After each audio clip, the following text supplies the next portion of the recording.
সময় স্যারের সামনে গেলেই গুলি করে মারবো। সরের বাচ্চাদের গুলি করে মারবো। এই যাই সর, কাল কোথায় কি করছিলি? কেমন করে সবার চোখকে ফাঁকি দিয়ে ছেলেটা বাড়ি থেকে বেরিয়ে গেল?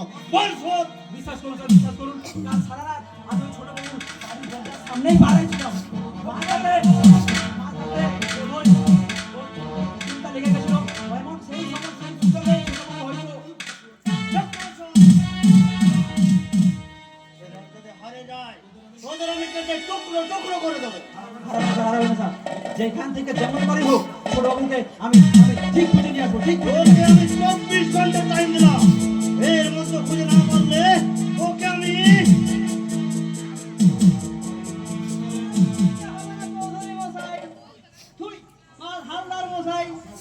আপনার ছেলে একেবারে একই, আপনার হাতে বন্দুক কেন? আপনি যখন করমডালা সাজিয়ে নিয়ে, ওরে ভায়া তুমি আমার কলা গাছের মতো কাঁপছো কেন? আনন্দ করো, উড়ো দাও। থামো।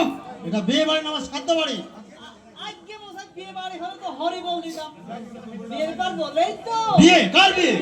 কি আর বলবো, যাকে আমার বিয়ে করার কথা ছিল তাকে আপনার ছেলে বিয়ে করে বসে।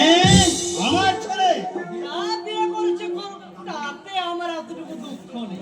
তবে আপনার ছেলের জন্য যে সুন্দরকে ঠিক করেছিলাম তাকে এবার আমায় দিয়ে দিন, যথাসাধ্য ঘটকালি দেব। চুপ শালা!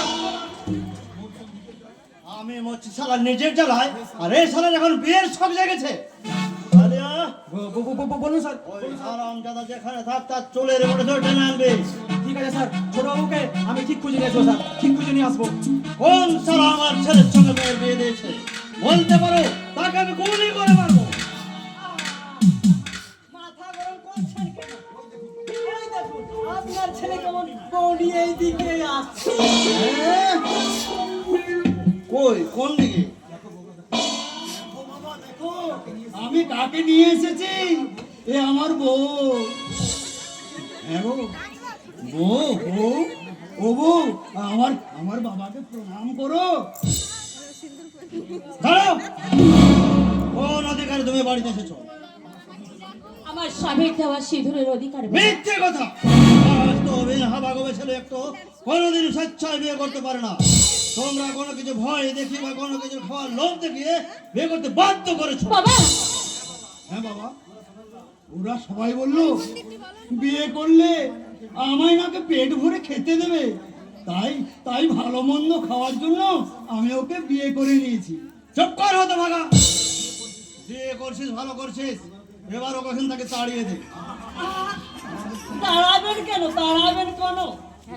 ওরা আমায় দিয়ে দিন, আমি ঘরে নিয়ে যাই। কথা নারী কি না?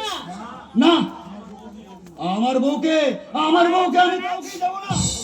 ও শুধু আমার কাছেই থাকবে।